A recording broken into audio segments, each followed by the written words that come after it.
all, my name is Brian Endless. Welcome to the World Discord Podcast. Here's my co-host. What's your name again?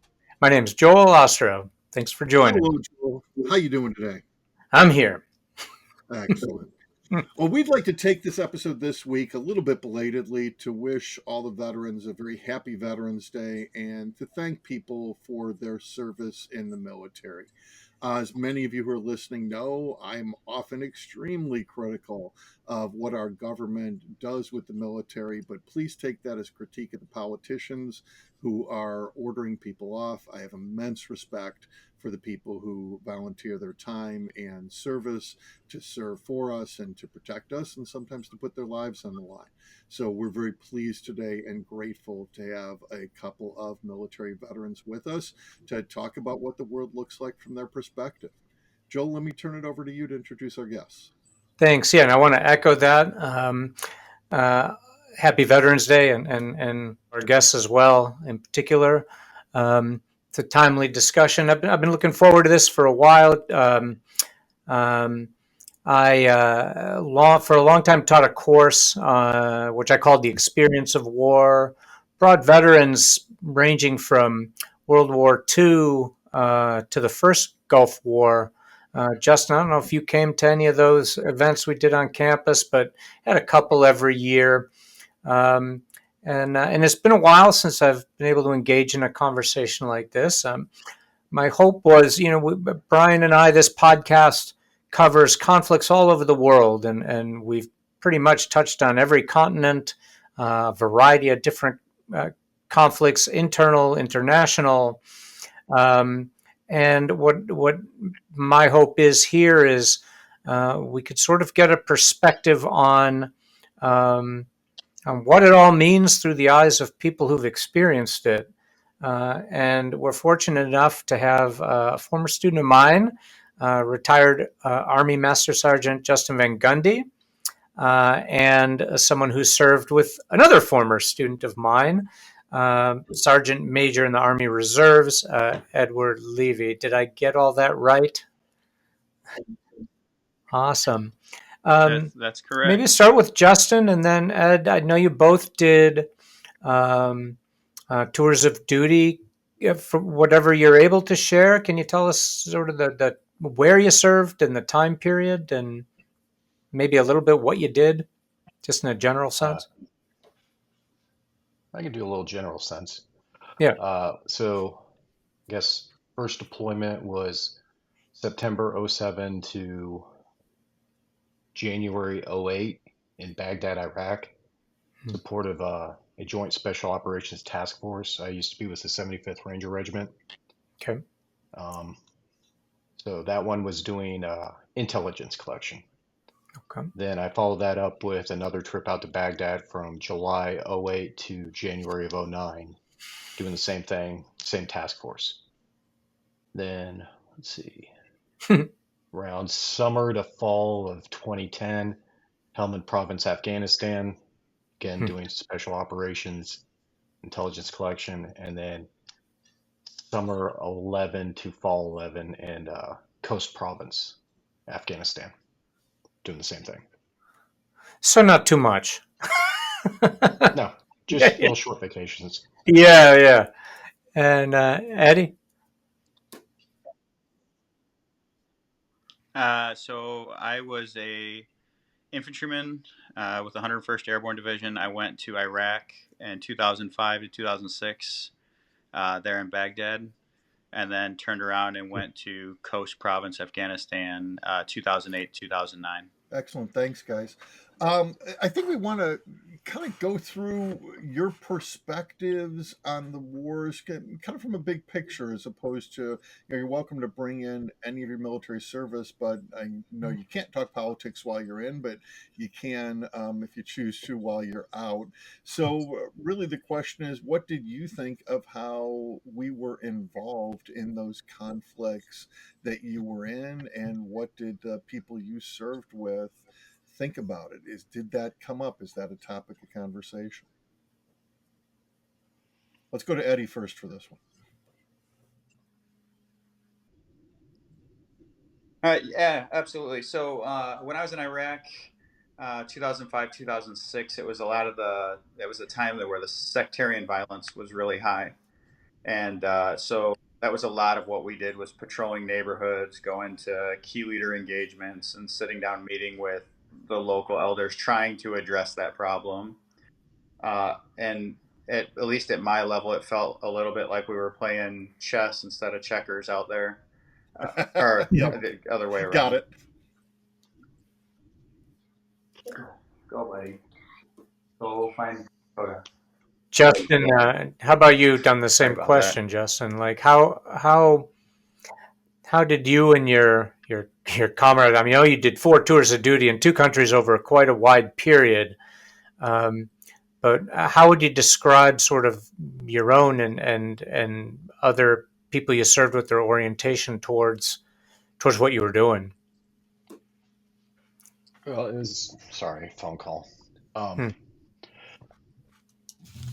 So I guess it was unique for us in the sense that our specific mission was focused on high value targeting. So if you're not familiar with that, that means we were going after the senior leaders within terrorist and insurgent groups operating within Iraq or Afghanistan. So for me in Iraq, my particular problem set was the Shia fighting forces.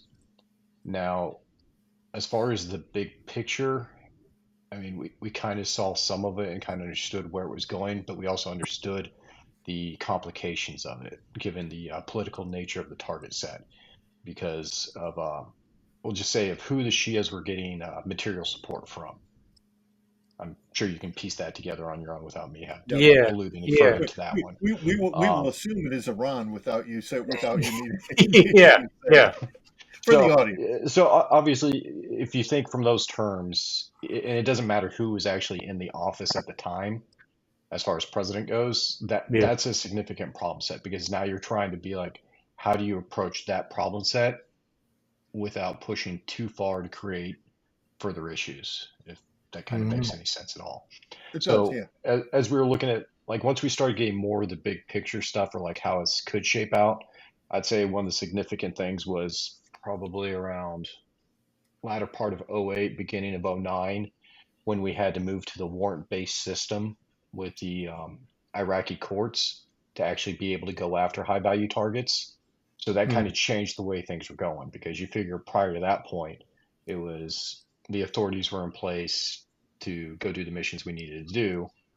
But then after that, it's like, okay, now we're trying to give Iraq more say in everything, have their government have more say, their judicial system, what have you. So then it became having to do coordinations with judges within Baghdad to be able to get those warrants done, to actually be able to still facilitate our mission for targeting. So that was the unique part of Iraq, was understanding what are the political dynamics, both with the Shia fighters themselves and then with the Iraqi government itself, and how do you approach both without tipping something too far to create a problem. Yeah. Now, Afghanistan was unique in the fact that the 2 tours I did each focused on a different problem set as well. So when I was in Helmand down there in South, that was Taliban. Now, as far as political, it was Afghanistan. Yeah. I did do a little tour, I guess you could say, of the government provincial governor's compound there in Helmand, just trying to get a feel for things, and it was very unique, to say the least. Were you guys? I want to go back to Eddie in a second. Were you guys working with the Afghan government, such as it was, or the Afghan groups, or were you pretty much on your own when you were in Afghanistan? Eddie, you can go first on that one. Eddie. Okay. I'm sorry, Justin to start, and then I'll go back to Eddie. Oh, all right. Okay. Sorry, can you repeat that one?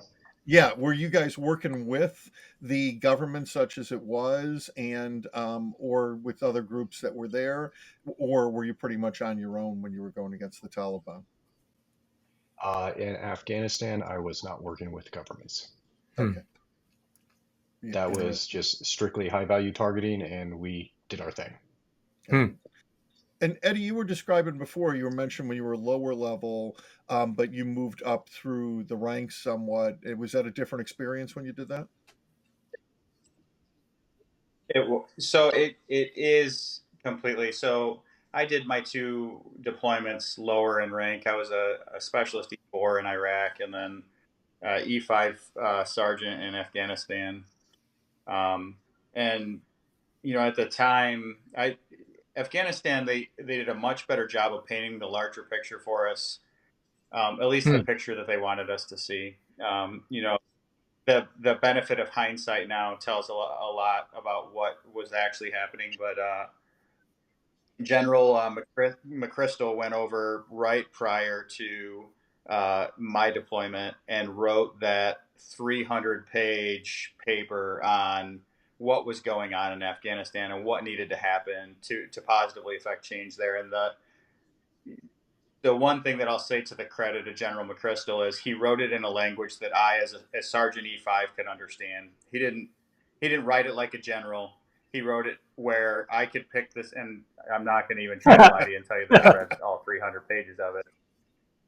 I read the stuff that they highlighted for me to read, right? And then beyond that, a little bit more to gather context. And so General McChrystal in that document wrote out, how this conflict is going to be won by E5 sergeants on the ground with their teams making these decisions. If they're not implementing this counterinsurgency effort, this larger strategy as they're engaging on the ground, these conventional forces. And so much of what we did in Afghanistan, Justin can probably talk about better because there was so much unconventional presence there, and I didn't really delve into that very much. But it was at least understood that counterinsurgency was the primary effort, right?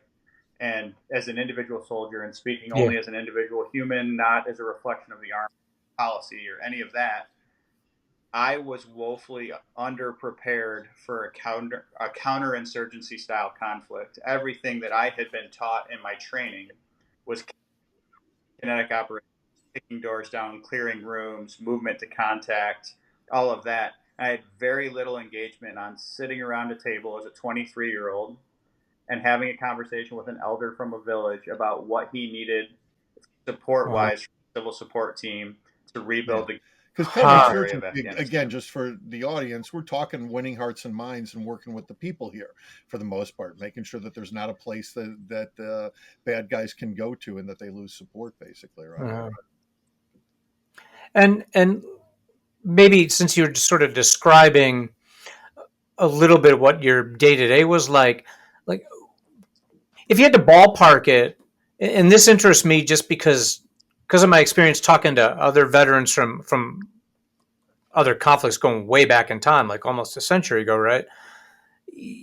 What percentage of your time would you say was kind of sitting around, hurry up and waiting, and what percent of the time were you actually like carrying out missions or actually, doing something? Planning for them or. So I will say in Afghanistan, so I lived on a combat outpost. I was in the Sabari district of Coast Province. I was a good distance away from the closest FOB. We had an area of responsibility that was ours to manage and to work. It was a fairly active area. So I'll say probably 4 to 6 hours a day was spent actually conducting an operation.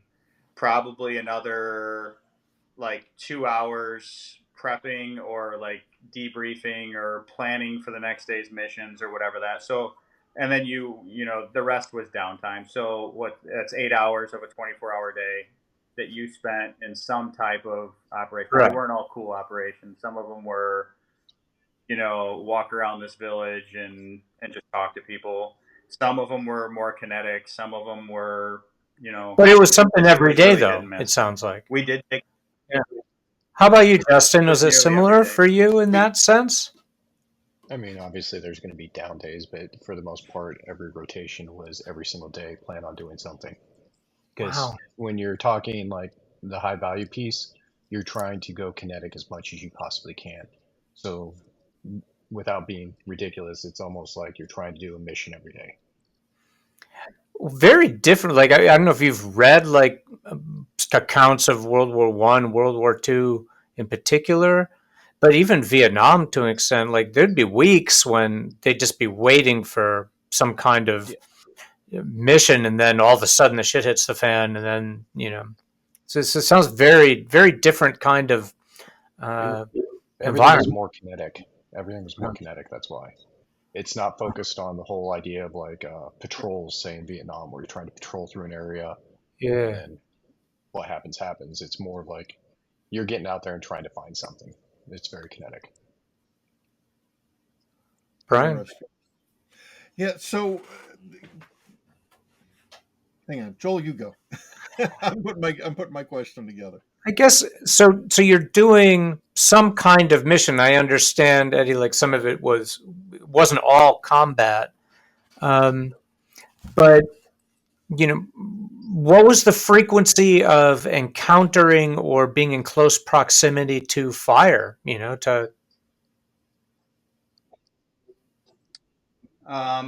So our outpost took a lot of indirect fire, and so I spent 9 months at the outpost, and then I finished up the last couple months of my tour on a fob. But while we were on the outpost, I would say like you could definitely see that the enemy was gaining intelligence on us as much as we were gaining intelligence on them. So they would start with a couple indirect fire rounds, and then eventually by the end, we're coordinating like direct fire. So they would drop mortars on us and then try to rush the wire to get past the wire. So they were trying to study how we'd respond. I don't want to say that we had contact every day, but of the combat outposts in our area, it was very clear that the enemy we were facing didn't want that outpost to exist. And which so we knew that the terrain had value. Without like disclosing too much, we knew that some of the high value targets that Justin was probably tracking used the pass that our outpost kind of overlooked as a infiltration. It was very close to the Pakistani border, and so it was an area of interest not only to us but to them, and the amount that they attacked us reflected Two things. Were you in the mountains? You say you're by the border, and then also about how big was the outpost, just to give us a feel.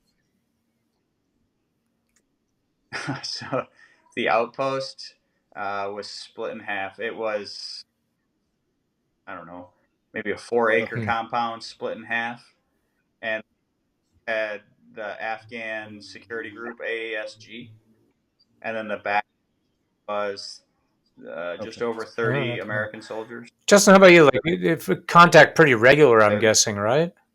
No, not for me personally. I mean, for the strike forces, yes, but for me, for what I was doing, no. I did experience indirect fire. That's just the nature of the beast, with regardless of where you're at, because they're going to do whatever they can to rally you up. But as far as direct fire situations, no, because just the nature of the work I was doing, it wasn't. It was more intelligence. Yeah, because in all honesty, if I was getting into a direct fire situation, I wasn't doing my job correctly. Right. Huh. Yeah. So, and just to be sure we're picturing it right, it's basically gathering intelligence so other people can do the job afterwards. I was doing human intelligence, so my role was to actually gain intelligence information from individuals. Got it. So, did you gain if I'm not doing that correctly, yeah. What was that? You gain language skills for that? I did. I went through 2 years of Arabic training and Iraqi dialect training. I did not know that. Huh. Yep. If you told me that in 2004, I said, nah. That's funny. Huh. So you're talking about some tense situations, guys, and we often, think about the physical side and the kinetic side, as you're saying, of warfare, but a lot of it comes down to the mental, and this is always one of the concerns I have in how we work with soldiers and how we take care of soldiers afterwards. To the extent that you're willing to talk about it, to the extent that you can talk about it, how hard is it out there mentally, and do you get people who are having significant issues, or do you know people afterwards who've had significant PTSD or other issues with that in the war zones and coming out of the war zones? Maybe Eddie first, yeah. Well, remember, we got two guests, Joel. We can't. Yeah, I know. So, yeah, I have known people. I myself have gone out and got help for mental health issues, both through the VA, and then I found somebody outside of the VA, outside of the military, that I preferred to work with, and I stopped. I don't seek any treatment through the VA currently, but I have other friends who do, and we've been on a Mm-hmm. long road with the VA.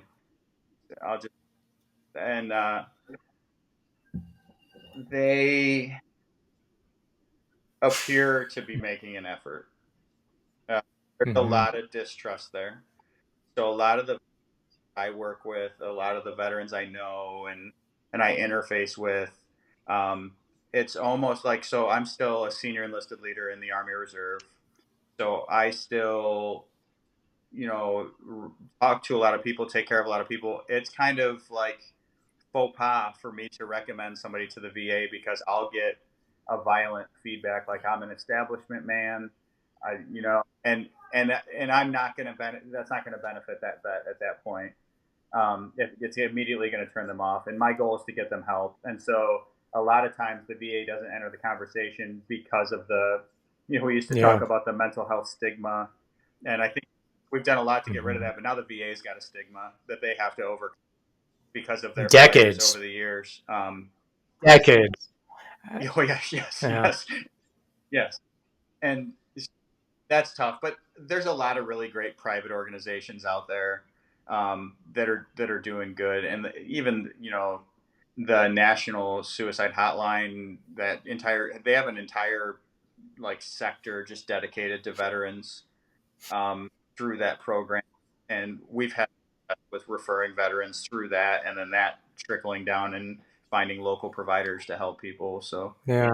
it's definitely not an easy answer. We're still nowhere near where we should be with mental health, but there's a lot of good people Justin, it's trying. kind of interesting to me. Like, so in the work that you did, was there close interpersonal connection between the folks on your side of things and the strike forces, as you put it, the ones who are actually going after the targets, or were you guys pretty separate from each other? Uh, it really depends on just where you're located. Um, Yeah. so in Baghdad, I was right there with the strike force. Huh. In Helmand, Afghanistan, I was nowhere even near the strike force. I was Really? actually, for a period of time, the only Army personnel on my location Whoa. for a little while. So Hmm. that kind of gives you an idea of like sometimes I'm not anywhere near everyone else. Yeah. And then Salerno, I was right there with the strike force. Hmm. And yeah, you do forge your relationship because the thing is regardless of which rotation it was, if I'm trying to get information saying like, hey, here's where this individual's at and they need to go strike this location, you have to be able to build up that level of trust for the strike force. They don't want to go out on something that they can't trust you as an individual to give them the correct information because Right. you could endanger their lives with bad information. So a And you lot could of times endanger when innocent people's lives, right? Like they don't want to do that exactly, either, presumably, yeah, right? yeah, exactly. So there is a lot of that trust building, and it may not be like getting to know each other as like a personal basis and friendship basis, but more of a professional basis of like, hey, here's who I am, here's what I'm trying to do to help you, and here's where we could go with things. And Um, I'm assuming I'm right. Like you can't, the stuff you were doing, the work you were doing, the intelligence gathering means developing relationships with locals, presumably, right? Like I'm assuming you had to develop you could say, trust in order to get that information, right? yes. So if there's I mean, screw ups, then down the road yeah, you would lose that trust, right? yeah, and Hmm. I mean, you lose trust, you can get people killed, that kind of thing. So a lot Yeah. of it is balancing all that. And how hard was it like? I'm trying to figure out how to phrase this, but like when you would, especially if you're out there alone on your own, um, was there sort of a reflexive interest in wanting to help you, or was there a pretty strong resistance to even interacting with you? Like, I know I'm asking, So like, it must vary from case to case, but it in does vary. retrospect, And I think it all comes down to, like with the strike forces, their previous experience with individuals doing your kind of work. If they had a bad experience with somebody else, automatically you're lumped into that. Doesn't matter who you are or what they know of you. You're all the same.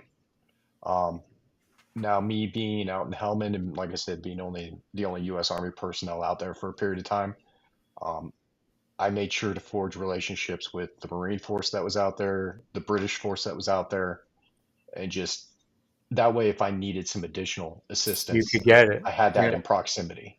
But what about the Even local if it's population? That was what I was like. What local. about the local Oh, population? okay. Yeah, Misunderstood. Um, that's complicated, and trying to think of how to phrase all that. Uh, Everything we tried to do was to minimize any disruption to the civilians in the area. sure. Because obviously it goes back to that whole counterinsurgency mindset of the hearts Yeah. and minds. So it's like we have to do our job. We have to do what we need to do. And yes, it can be violent, but how do we do that in a way that minimizes any impact to civilians? So every time I tried to help set something up, it was always like, what is the best possible conditions we can set on the ground to make this operation a success while only focusing on the target and not impacting anything else? Can you do that 100% of the time? Absolutely not. But you make every effort you can to allow that to happen. Because even if I don't ever interact with any of those villagers or civilians, the last thing I want to do is create a situation where they're turning their judgment against us and they're not willing to help Right. us. But that was part of my question, right? Like to gather the intelligence, you had to interact with the local civilians. No? Yes, I did. Yeah, yeah. And there was a willingness, or did you had to create that willingness In through? both. Yeah, I've had individuals who were willing to freely assist. I had other ones who were apprehensive. And it's just a Eddie, maybe matter of winning their trust. yeah, Eddie, maybe that's something you can talk about too, since you mentioned doing some counterinsurgency work. yeah. I know a lot of times looking back and analyzing Iraq and Afghanistan, that was put up as a very hard thing to do. And we had some limited successes in some areas and other places where, big picture, we never really were able to do it. What was your experience with it? How hard was it? I don't know if there's any stories you can share about it. Wait, so yeah, counterinsurgency is really hard, at least from the perspective I was at the time that I was there. Counterinsurgency is really hard to get a 23-year-old to buy into when his friends are getting shot and blown up. And then you're telling me the next day I have to go out and be friends with this person who looks just like the person who, and I don't mean that as like a racial thing or whatever. It was very difficult for us to Right. separate the good people from the bad people, right? And so getting our people to buy in on counterinsurgency was its own challenge. And then, you know, I didn't have the resources and capabilities Justin did. I don't have any language training. I don't have any of that. We got a 16-hour, hey, welcome to Kuwait. This is what the culture in Iraq is like. You've now had 16 hours of training, assimilate completely into this Yeah. culture and build trust with these people. And you can imagine how that went. I was even younger in Iraq. I was 21 in Iraq. So just trying to figure, I didn't even know how to Right. assimilate into the United States culture at that That's a point, really good point. That's a really damn good point.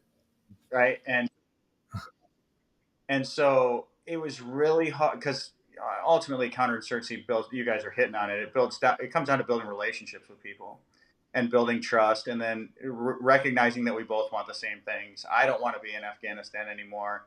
I need you to have some type of government, whatever type of government you want to have, and it needs to be stable and all of that. How do I help you build this? How do I help you build an economy?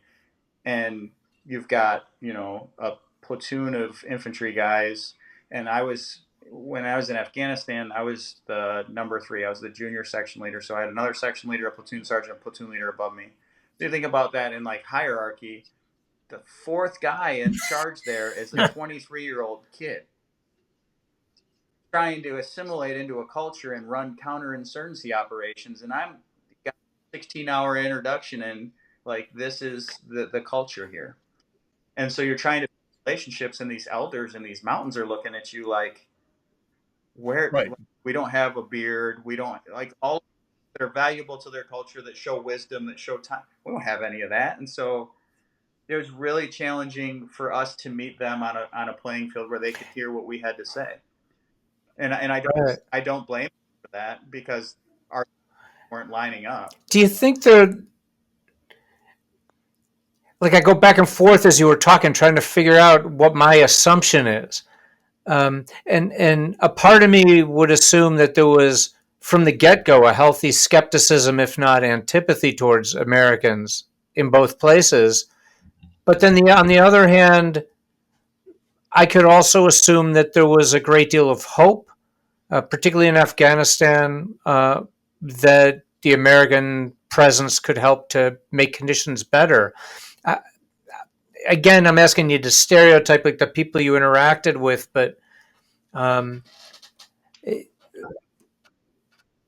I don't say Afghanistan was apathetic, but they looked at us like we were hmm, just another force that was there.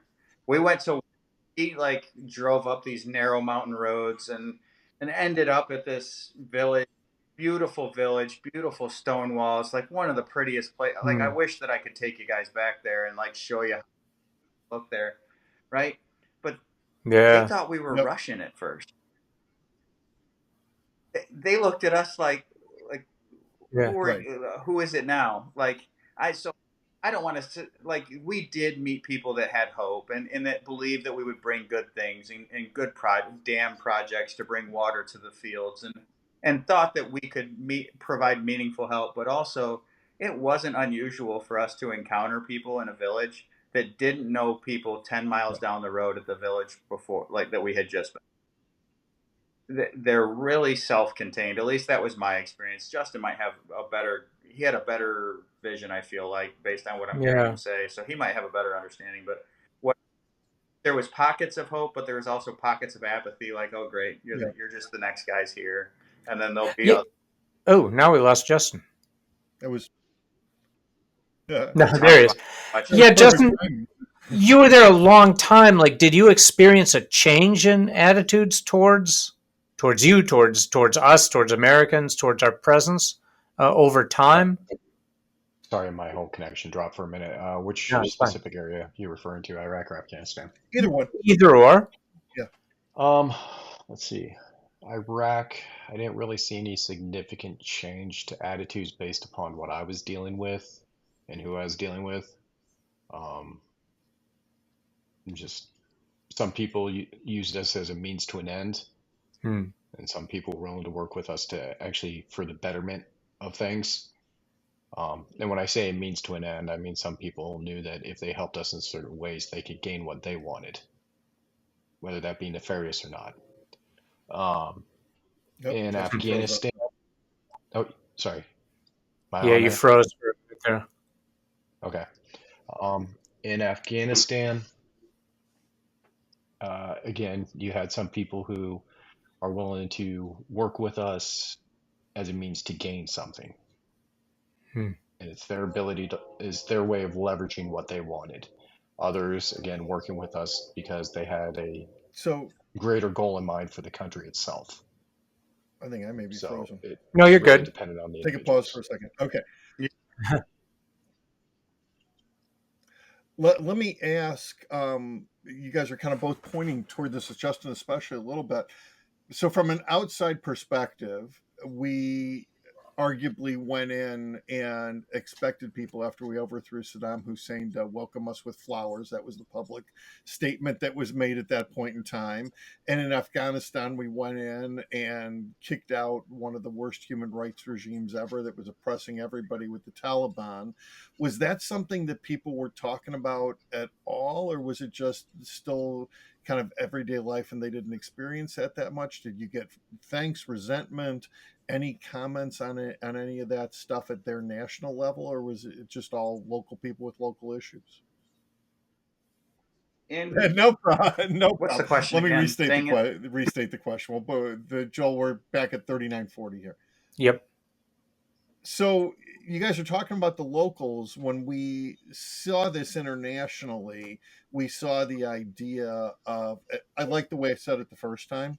So here's what we're going to do. I'm going to restate what I said, and then we're going to pick up when I pause, and we'll go back to you, if that makes sense. We got Justin back. You're back. Good. We were pausing and talking about things anyway.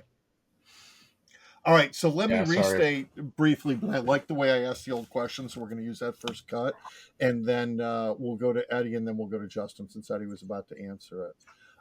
So the basics were, at home, we heard that, hey, we kicked out Saddam Hussein, you're going to be happy to see us, and we kicked out the Taliban, you're going to be happy to see us, and where you guys are at. So well, give me 1 second to pause. Eddie, what do you think about that one? Yeah, so in Iraq, we patrolled a variety of areas. We interacted with some Kurdish. We had a couple Christian neighborhoods, and then we had some Muslim neighborhoods. And I will say that the general consensus was that people were glad we were there. The people that did talk to us, which I would say is the majority of the people, they were glad. They seemed to understand that we were working towards an Iraqi government. They understood that Saddam had been captured and was standing trial at the time that I was there. They understood that elections were coming. So it appeared that they had an understanding. And Afghanistan, as I mentioned, was very segregated. I would say an individual in a community, or it was really hard, like the little groups of kalats, the houses that we would come up on. It wasn't unusual for them to not have met each other. So somebody national view who could speak to you about the Taliban, I would say that was the minority in Afghanistan. We did encounter people who talked about that, and there was people who recognized the improvement that they had. But I was also in a rural part of Coast. Yeah, I was in school, or Kandahar, where you would see probably more aware that I had a much different view, and the individuals I would say that had that national perspective were that makes a lot of the sense. minority. Justin, how about you?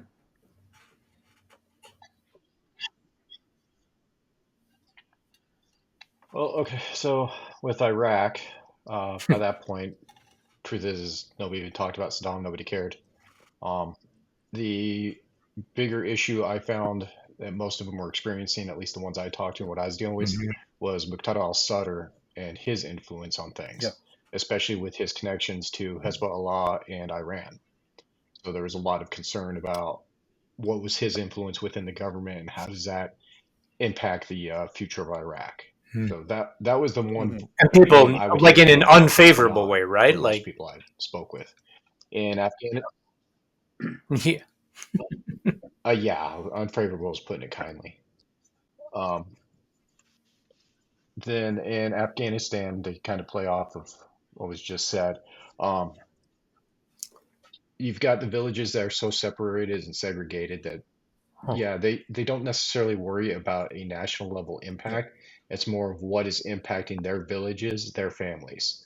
So down in Helmand, the issue concern was Taliban. And what are they doing? How are they messing things up? But one thing I found fascinating too, when you talk about the Taliban in the South, is you had a lot of villagers who were coordinating with the Taliban or serving in the Taliban, not because they believed in the ideals of the Taliban, but because of everything going on in Afghanistan. It was the only way for them to actually support their families and actually make a living. So you had to kind of temper that too when you're looking at things and being like, are you really a bad guy, or is it you're just in a bad situation? And then now you move over to Coast. Taliban's not a concern. It's the Haqqani network, and they were far worse than the Taliban. So now all the villages are wondering like, hey, what is Haqqani Network doing, and what is their impact Interesting. to everything around us and our Hmm. families? And like, must have been hard. Like, your tours, Justin, were like each one 3 to 5 months, maybe separated by quite and in different areas. Like, was that jarring for you to suddenly moving around like that into those completely different situations? Like,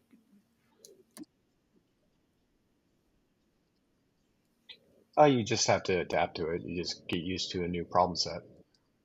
But yeah, you have to be able to hit the ground running and immediately get right at it because you don't have much time to get spun up on, hey, what's the difference between Iraq and Afghanistan? What's the difference a really between how the stupid Taliban operate question. and how the Why Haqqani were the network tours so operate? It's short? just you hit the ground and you go.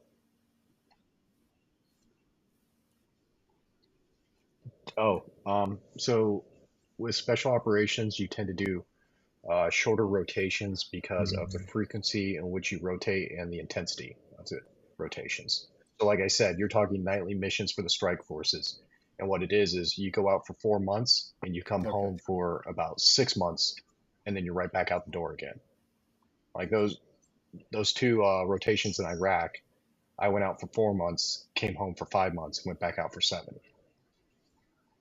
and then took a break between rotations to go to Ranger School, and then immediately went right back to doing Afghanistan for 4 months, come back for 6 months, go back out to Hmm. Afghanistan, Yeah, it's and intense. so that becomes your tempo.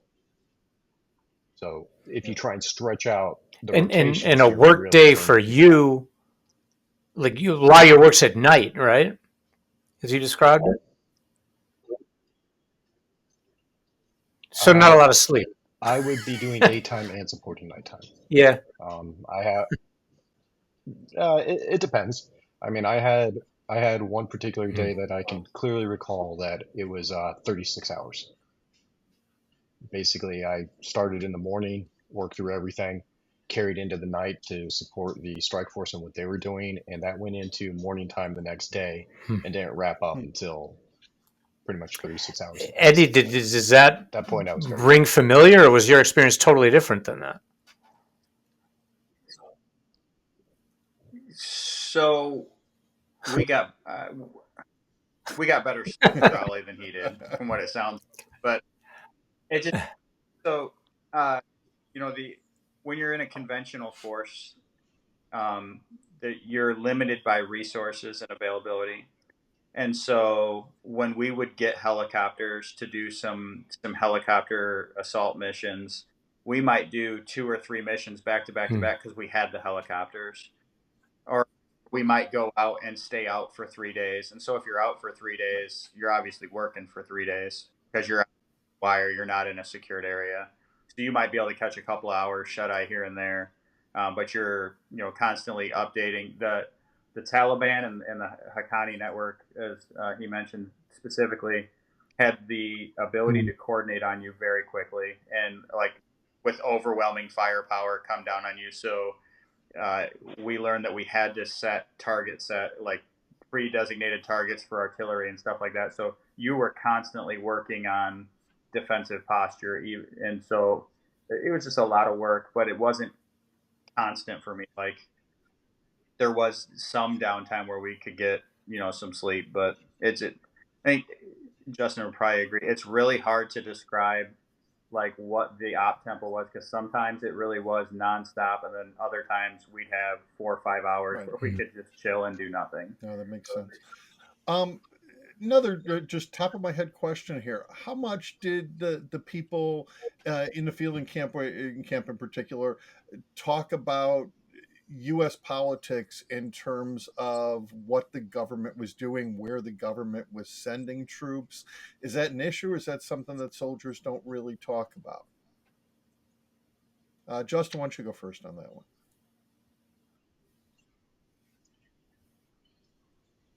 Uh, so let's see.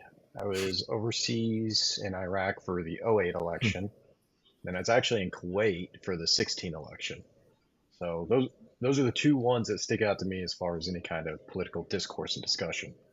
Um, with '08, the only question was because I mean, at that point, it's pretty clear that President Obama was most likely going to win. So then the discussion point became not so much of like political despair, or however you want to frame it, is more of like, okay, new administration coming in, how are they going to approach Iraq? Do we anticipate changes coming down? Do we anticipate like the way we're going to operate? Is that going to change?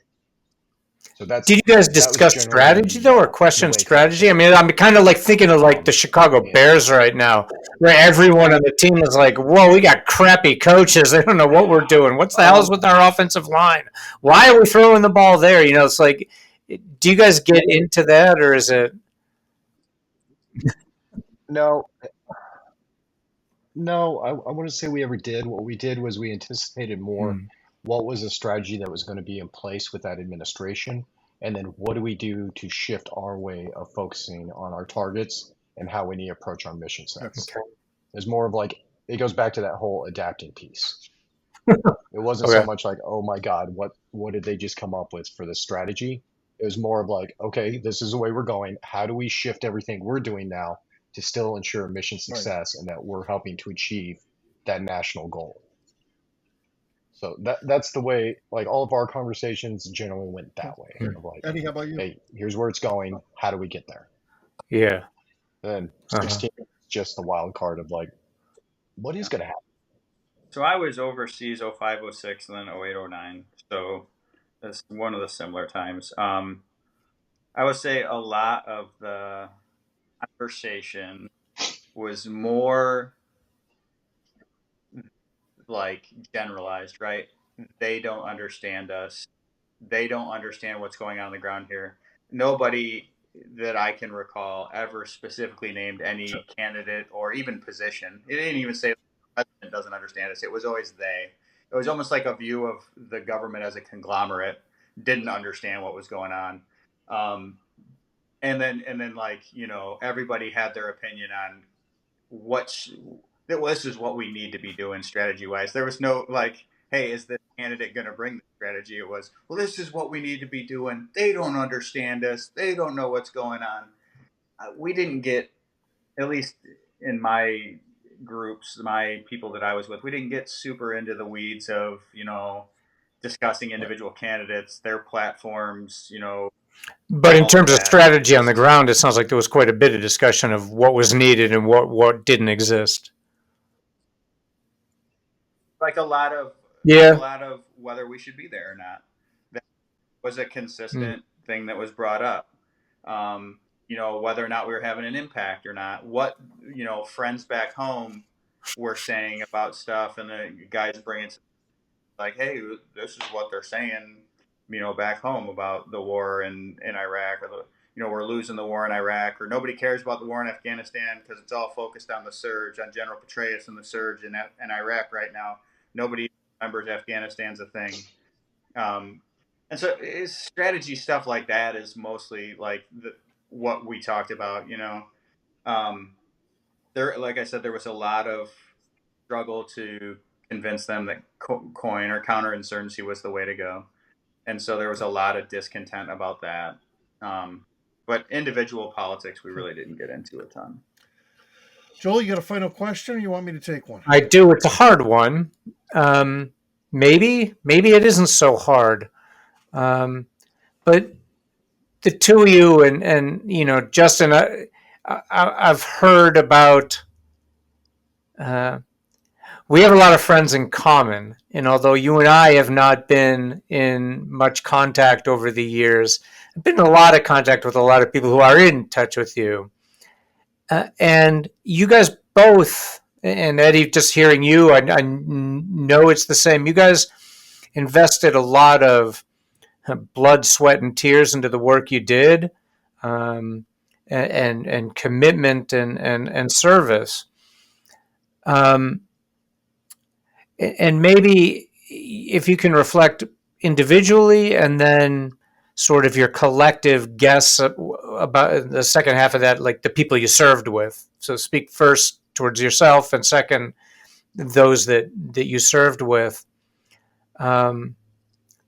Knowing how things have turned out in both Iraq and Afghanistan, all I can come up with in the question is, how does it feel? Like, how do you, when, if you think about it all, how things have turned out in both places, what do you feel, and what do you say? What would you say about that, and for yourself individually, and those you served with? Maybe Justin first. Yeah. Who's starting? Okay, so with the way Iraq ended, or however that was, uh, I think in all Hmm. honesty, it never really fazed me that much. I just kind of moved on because it's just the way that problem set was. It was just like, Hmm. okay, it is what it is. It's done. Um, Afghanistan was a substantial impact. That watching that one, watching the stuff at Abbey Hmm. Gate, that that hurt. That's about the best way I can describe it. That was a significant event, and that one did did cause some thinking of like what happened, what was the point to an extent. Um, was all And the the time on the Taliban are ground back in worth it power, based on right? how that Like, played out? Um, but the truth is I remember sitting in my last rotation in Afghanistan in 11, and still in the back of my mind is like I made the comment to like some friends afterwards to the effect of Right. we could be in Afghanistan for the next 50 years and it's not going to make a lick of difference. And in my mind, I always anticipated that the moment we left, eventually the Taliban or Haqqani network or a conglomerate of the two were going to hmm, regain power. I think I was just more astounded of how quickly they achieved that. hmm, I did not expect it to go that quickly. Right. most people I did, thought it would yeah, be yeah. 6 months to a Hmm. year, not what, 30 days. So that one was a very shocking piece, but all in all, like I said, with Iraq, it didn't Right. faze me. I just kind of moved Yeah. on. But Afghanistan, Eddie, how are Eddie? you? that one hurt a little more. Yeah. Yeah, I would say my individual feelings are similar. Iraq, I feel like we got more closure, like towards the end, like handed off, whatever. The end of Afghanistan, watching the wheels come off of the work that we had done, regardless of, you can argue the impact that we had and all of the individual components, but we spent Yeah. years of our lives there, and we, to your point, we put blood, sweat, and tears into this. I lost friends over there. Um, I try to remind myself that those people got 20 of not being Taliban. Not saying that there wasn't problems in those 20 years, but there wasn't the human rights violations that we're seeing out of the Taliban now and that we had seen before. And so I try to like take that glimmer of, hey, maybe we had some impact, but still, to say that it was a good feeling, I can't say that. It felt horrible to watch all of that work fall apart. And if I was to try to speak on the people that I served with, I would say that the Army, as I have experienced it, is much like the Yeah. community that you live in. Some people, some of the people reflect positively on their time in Iraq and Afghanistan, and say it was time for us to leave, and it's good that it ended, and they feel good that we're no longer there. Some people feel more similar to the way Justin and I have expressed, and have a little bit of grief over Afghanistan, and a lot of it for Afghanistan. Um, I, I don't know a Hmm. ton of people that complain about Iraq, um, but the definitely the end of Afghanistan was a lot of heartburn for a lot of people that I know.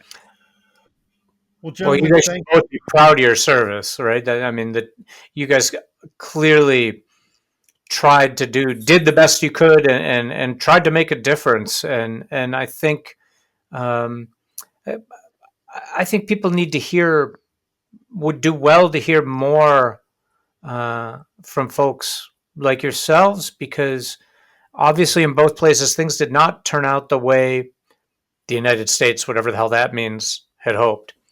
Certainly not the way either of you had hoped things would turn out for the people in both of those countries. And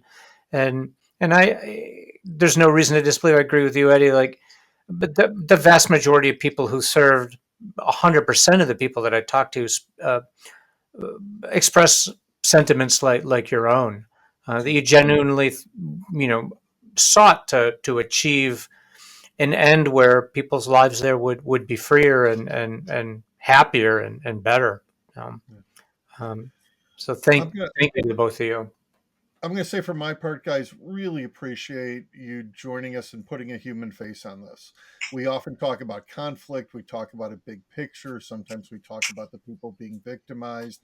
I'm going to agree with Joel, though. We don't get perspective often enough from people in your position who went and tried to do a job there that our government sent you to do, and really very much personally, and I think hope speaking for everybody, really appreciate your service, and thank you very much for joining us today. Thank you. Thank you both.